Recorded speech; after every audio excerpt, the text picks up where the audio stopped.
Hello guys, how are you? Today we're going to talk about the respiratory system.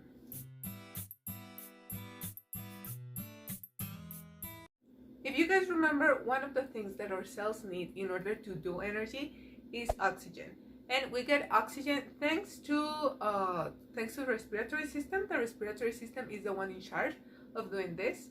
And in order to do this, our chest has to expand and contract. We have two muscles, the intercostal muscle and the diaphragm muscle. When our lungs need to breathe, these muscles contract. The intercostal muscle pulls our ribs, and the diaphragm becomes flat, so our lungs are able to expand and to take that air in. So the air goes from our nose or from our mouth into the trachea. Then the trachea kind of divides into two. It divides into bronchioles. And then these bronchioles, each of them, they go to a different lung. And then they start dividing into smaller parts. They start divided into bronchioles. As each bronchioles is divided into bronchioles that are like smaller bronchioles, at the end they become really small, and they become what we call the alveoli. If you notice, the alveoli looks like there's a lot of them, really small, and they are really close to the capillaries in our lungs. In the alveoli, the walls of the capillaries are very thin, and this is so all of the oxygen that is in the alveoli can pass to the capillaries the fastest way possible. And in here, guys, in our lungs, we have a lot of blood all of the time. The blood is going really fast through our lungs, and our lungs has a lot of blood. This is because we need to get as much oxygen as possible, and our lungs are always trying to get the highest quantity of oxygen that is possible for us, and then that oxygen is taken to the blood the fastest it can. Now guys, if you remember, we have been talking a little bit about respiration. Respiration is a chemical process that takes two substances in order to produce energy, and then after using this energy, it releases some other substances as an excretion, as the waste of this chemical process. And when we talk about humans, we have two concepts. We have respiration and breathing. Breathing is the fact of getting air into our body in order to get the oxygen and in order to get energy out of the oxygen. But respiration is the chemical process that living things go through. And according to the living thing that we're talking about, is a different type of respiration. In the case of humans, we have two types of respiration. Our cells, in order to produce energy, they need two things. And this is something that we have been talking about a lot. They need oxygen and they need glucose. And we already talk a lot about this because we talk about the circulatory system. But when we talk about respiration, we're going to talk specifically about oxygen, what oxygen does into our body. Oxygen, when it gets into our lungs and then to the rest of our body, it is taken by the cells in order to produce energy. The more oxygen we have, the more energy we produce. We relate yawning to being sleepy. But there's another thing. When you're hungry, you yawn as well. When your cells need to produce energy and they don't have any other substances that they need in order to produce the energy, well, they start asking for them. And what their body does is to get the energy out of the oxygen. So whenever you're lacking energy, not only sleepy, you yawn. That's because you want to get more oxygen into our body in order for the cells in your body to produce the energy that they need. So when you're yawning, guys, it doesn't necessarily mean that you're sleeping. Maybe you just need to eat. And more often than never, you yawn because you're hungry, not because you need to sleep. We have an example on the book about this man, Tom Sietas, I think he was. He was able to breathe underwater. Well, not breathe underwater, but he was able to stay underwater without breathing for more than 22 minutes. And that's insane. That's more than this video is going to last. I hope. And the way that he did it was by breathing pure oxygen before he went underwater, and then he stayed completely still. So all of the oxygen that we usually breathe is not pure oxygen. I mean, there's a lot of substances in the air, not just oxygen. So when we breathe oxygen, I mean, we get all of the oxygen that we need, but in this case, what this man did, he got all of the oxygen possible into his body, and then he did this so all of his cells didn't need oxygen for a longer period. Another thing that happened is that he stayed very still. He did this in order for his body not to need oxygen. I told you the example last week about running. When you run, your body needs more energy. When you run, your muscles making you run, they need a lot of energy because, well, they're contracting, they're doing something, therefore they need energy. If this man stayed very still, that helped him to not need a lot of oxygen, because not all of his body needed oxygen, not all of his body needed energy. I mean, the muscles in his legs, in his arms, they didn't need energy. The muscles that needed all of the energy was his heart and his brain. I mean, it was he made sure that the less muscles possible in his body needed energy, while the others were just like, all right, we'll wait for you to get more oxygen in order to get energy. And this is how he accomplished it, by making his body not need a lot of energy. And as you guys have noticed, as you noticed with the heartbeats, when you run, your heart beats faster because it needs to get the energy faster to the muscles into your legs, or, well, different muscles. The same happens with breathing. When you're running, you're breathing faster because you need to get oxygen into your blood in order to give energy to the rest of your muscles. So when you're sitting still, you usually have less, your breathing is slower because you need less oxygen, because, well, you're not moving. So a lot of muscles in your body, they don't need oxygen because, well, why would they need oxygen? The higher the altitude, the less oxygen there is. This means that people who live in higher places, they have less oxygen in order to give to their cells, and their cells have less oxygen in order to produce energy. So their body has adapted to this. People who live in higher places, they can do more or less the same activities, but they do it with less oxygen. And when they go to places where the altitude is kind of low, they feel like they have more energy because their body was so used to working with very few energy that when they get a lot of oxygen, they're like, wow, there's a lot of energy in here. This is also why we feel so relaxed in beaches, because beaches are at a very low level, at a very low altitude level, and there's a lot of oxygen in there. So your body's like, oh, you're getting all of the energy that you need. This is something that athletes use in their advantage.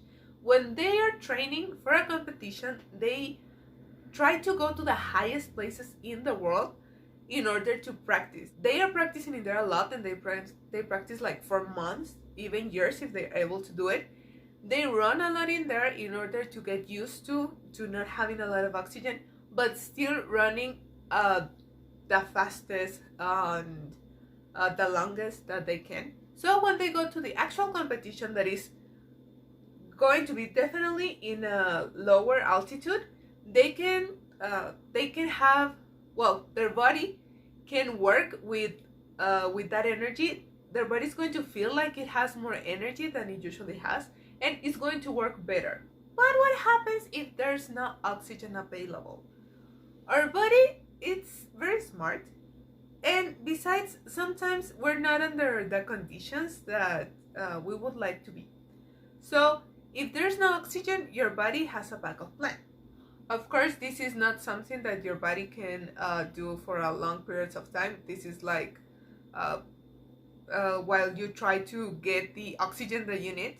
But this is what our body does in order to help us continue living if we don't have enough oxygen, or if we're not able to take all of the oxygen to all of the cells in our body in time. So if you remember, the equation to get energy is oxygen plus glucose gives us respiration, and thanks to respiration it produces energy, and then after that it produces as a waste the carbon dioxide and water. If we don't have oxygen but our body still needs to produce energy, if our cells still need to produce energy, they're going to use everything that is available, and since there's no oxygen available, they're going to use the glucose. So our body, our cells are able to produce energy with only glucose. So we can take away the oxygen out of the equation and still produce energy. This is called anaerobic respiration because it still produces energy, but it's not using something that we get from the air. But there's that thing. In the aerobic respiration, we have two things getting together in order to produce energy, and after that we have two types of waste. When we use anaerobic respiration, we have only one thing that is helping us produce the energy, but instead of having only one waste, we still have two wastes. But carbon dioxide is like the opposite of oxygen. The oxygen is transformed into carbon dioxide. So if you don't have the oxygen, you're not going to produce carbon dioxide in the other side. Instead of having carbon dioxide on the other side, you're going to produce lactic acid. And this is why our cells don't do anaerobic respiration unless they actually need to do it. They're always trying to do aerobic respiration. Besides, when our cells go through aerobic respiration, they get more energy than the energy that they get with anaerobic respiration. When there's anaerobic respiration, they need to use more molecules in order to create the same amount of energy than all of the amount of molecules that they would need in order to create energy when we have oxygen and glucose, and not only glucose. The thing with the lactic acid is that if we get too much lactic acid into our body, it becomes toxic. Too much of that chemical, it's toxic for our body, and it's going to start killing our cells. So this is why after you run a lot and your muscles hurt because of the lactic acid, you continue breathing the fastest that you can, because you need to take the oxygen to all of the cells that went through anaerobic respiration. You need to get rid of that lactic acid from your cells, and to change it, to put oxygen in there. We have the diagram in here. The more you run and the less oxygen, well, when not all of the oxygen that you need is taken into your body, the more lactic acid you're producing. Then, after you stop running, when you're recovering from all that run, all of the extra oxygen that your body is taking, it starts to take everything back into normal, and the lactic acid starts to disappearing from your cells. And we have some specialized cells according to how well they work with aerobic and anaerobic respiration. We have what is called the fast twitch fibers and the slow twitch fibers. So they make up muscles, and basically the fast twitch fibers, they're able to produce force very fast, while the slow twitch fibers, it's more difficult for them to get to that strength. They take a longer time to do it, but they can do it for a longer period of time. Now, the fast twitch fibers, they are specialized on anaerobic respiration, while the slow twitch fibers are specialized on aerobic respiration. And actually, in the fibers that are slow twitch, they have more capillaries because they need to get more oxygen, since they're going to be doing something for longer periods of time, and they're going to be needing that oxygen through a lot of time. While the fast twitch fibers, they don't have a lot of capillaries in there because, well, they're used to not having a lot of energy. They're able to work like that, and they're going to recover after that. When we run, we use slow twitch muscles because we are going to need to run for a kind of a long period of time, and we need to be able to do this without hurting ourselves or something. We need to be able to do this for a longer periods of time, and we don't need a lot of strength. But if you need to pick something up, you're going to need to use the fast twitch fibers. And in order to simulate this, I need you to do this. I need you to play with your hand to make it a fist, to close it and open, and just with one hand. When you do this, guys, if you try to do it for like 1 minute or two, you're going to see that your hands, they start hurting. You start like feeling something inside of your hand. That is the lactic acid. The lactic acid starts to produce in your hand because our hands, they don't have a lot of capillaries, and you have a lot of muscles in your hand that specialize on anaerobic respiration. What they do is that they produce energy with just glucose. They don't take a lot of oxygen in there, and they start hurting. So if you have been doing this since I started doing this, you already starting hurt. You already start to hurt your hand. It starts to feel kind of weird. And if you compare it with your other hand that is not doing this, your other hand feels even light. I mean, this hand starts to hurt a little bit, and I think you should stop now. It hurts. And if you notice, when you stop doing it, your hands kind of starts to recover. I still feel like some pain around here. I feel like something. And that's normal. You shouldn't do this for long periods of time because you're probably going to hurt yourself. But right now, my hand is starting to feel a little bit normal. I feel like you kind of feel like the blood coming again to the rest of, to all of your head. And maybe you don't realize, but you have also the oxygen going back to your cells and making your cells feel normal again. What's amazing about this is that our body is able to make some decisions in order to continue working, and working the best way possible.